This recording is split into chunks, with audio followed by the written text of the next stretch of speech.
بالله من الشيطان الرجيم. بسم الله الرحمن الرحيم. يا أيها المزمل قم الليل إلا قليلا نصفه أو انقص منه قليلا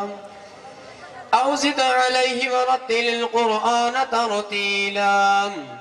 إنا سنلقي عليك قولا ثقيلا إن ناشئة الليل هي أشد وطئا وأقوم قيلا إن لك في النهار سبحا طويلا واذكر اسم ربك وتبتل إليه تبتيلا رب المشرق والمغرب لا إله إلا هو فاتخذه وكيلا واصبر على ما يقولون واهجرهم هجرا جميلا وذرني والمكذبين أولي النعمة ومهلهم قليلا إن لدينا أنكالا وجحيما وطعاما ذا غصة وعذابا أليما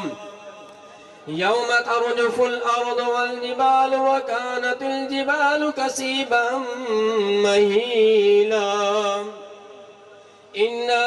أرسلنا إليكم رسولا شاهدا عليكم كما أرسلنا إلى فرعون رسولا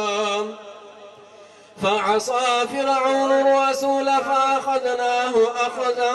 وبيلا فكيف تتقون إن كفرتم يوما يجعل الولدان شيبا السماء منفطر به كان وعده مفعولا إن هذه تذكرة فمن شاء اتخذ إلى ربه سبيلا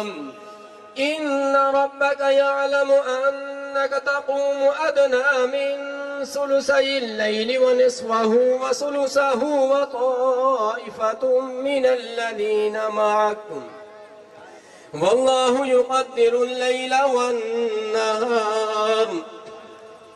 علم أن لن تحصوه فتاب عليكم فاقرؤوا ما تيسر من القرآن علم أن سيكون منكم مرضى وآخرون يضربون في الأرض يبتغون من فضل الله وآخرون يقاتلون في سبيل الله فاقرؤوا ما تيسر منه وأقيموا الصلاة وآتوا الزكاة وأقرضوا الله قرضا حسنا وما تقدموا لأنفسكم من خير تجدوه عند الله هو خيرا وأعظم أجرا واستغفروا الله إن الله غفور رحيم آمنت بالله صدق الله العظيم.